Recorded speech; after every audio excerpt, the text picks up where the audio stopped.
होकडी झाली. काय झालं? होकडी झाली. हे आहे पशुपतीनाथ मंदिर, 12 ज्योतिर्लिंगापैकी एक. हे नेपाळ या देशामध्ये आहे. काठमांडू या ठिकाणी भारत देशाच्या बाँड्रीवरून येऊन नेपाळ देशामध्ये एंट्री करावी लागते. त्याच्यानंतर काठमांडू हे जे शहर आहे या ठिकाणी पशुपतीनाथाचे मंदिर आहे.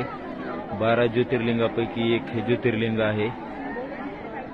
आज आपण इथं आलो आहोत. दर्शनासाठी खूप मोठी रांग आहे. आपण आता लाईनला लागणार आहोत. खूप गर्दी आहे.